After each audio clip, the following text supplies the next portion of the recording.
3 साल से पहले बच्चे का 80% ऑफ द ब्रेन डेवलप हो चुका होता है। तो आइए जानते हैं कि उसके डेवलपमेंट में हम क्या कंट्रीब्यूट कर सकते हैं। तो जो हमारा सबसे बड़ा कंट्रीब्यूशन है वो राइट न्यूट्रिशन है।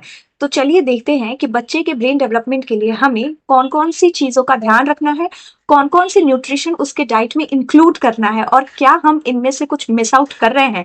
तो हाय, मेरा नाम डॉक्टर नम्रता है और इंटरनेट के इस छोटे से कोने से हम मदर एंड चाइल्ड डेवलपमेंट की बात करते हैं।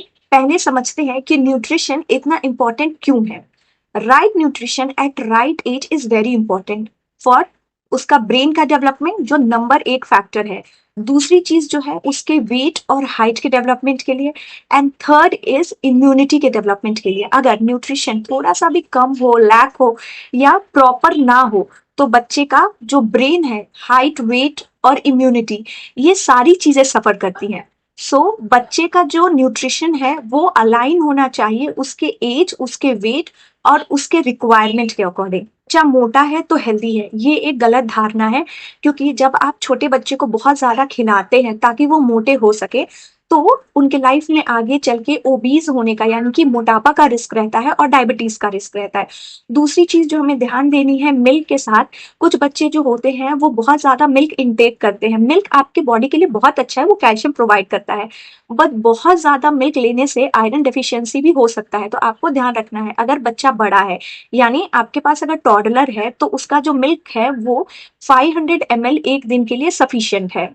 जो थर्ड चीज हम कर रहे हैं वो है मदर मिल्क को फॉर्मूला मिल्क से रिप्लेस कर रहे हैं। मदर मिल्क बेस्ट होता है और फॉर्मूला मिल्क उसे रिप्लेस नहीं कर सकता। फॉर्मूला सिर्फ उन्हीं मदर्स के लिए है जो मिल्क अभी नहीं बच्चे को पिला पा रहे हैं, बच्चे का डिले कर रहे हैं सॉलिड्स, यानी कि कुछ पेरेंट्स को लगता है कि 6 महीने के कुछ और टाइम बाद हम सॉलिड स्टार्ट करेंगे तो बच्चे में न्यूट्रिशन की डेफिशिएंसी हो सकती है। क्योंकि 6 महीने के बाद मदर मिल्क के साथ हमें एक्स्ट्रा न्यूट्रिशन भी बच्चे को देने की जरूरत है। पेरेंट्स को ये जानना जरूरी है कि बच्चे का बैलेंस न्यूट्रिशन क्या है।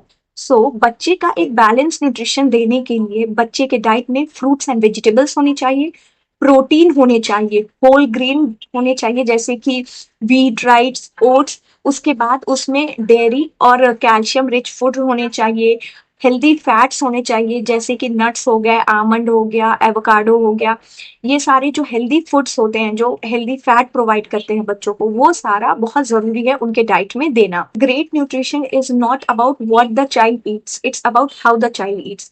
तो हमें कुछ चीजों का ध्यान रखना है कि बच्चे को हमें फोर्सफुली नहीं खिलाना है। उसके फेवरेट्स के साथ साथ हमें उसे हाई न्यूट्रिशन रिच फूड भी खिलाना है। हमें उसे मोबाइल देख के खाना नहीं खिलाना है, नहीं तो बच्चे को फूड के लिए अवेयरनेस नहीं आएगा। और हमें फोर्सफुल फीडिंग नहीं करना है, नहीं तो बच्चे फूड को अवॉइड करना स्टार्ट कर देते हैं। वो जैसे ही खाना देखेंगे वैसे ही रोना, चीखना, चिल्लाना स्टार्ट हो जाता है। तो ये कुछ गलतियां हैं जो हमें अवॉइड करनी है। पेरेंट, अर्ली चाइल्डहुड न्यूट्रिशन बहुत जरूरी है क्योंकि वो फाउंडेशन होता है बच्चे के आगे के लाइफ के लिए। तो हमें ध्यान रखना है कि हम बच्चे को फोर्सफुल फीडिंग ना कराएं, स्क्रीन देख के फीडिंग ना कराएं, उनको एक बैलेंस डाइट दे। और ध्यान रखें कि chubby child does not mean a healthy child. तो अगर ये चीजें भी आपको इंटरेस्टिंग लगती है तो लाइक, शेयर, सब्सक्राइब करें ताकि हम इन वीडियोस के थ्रू कनेक्टेड रह सकें।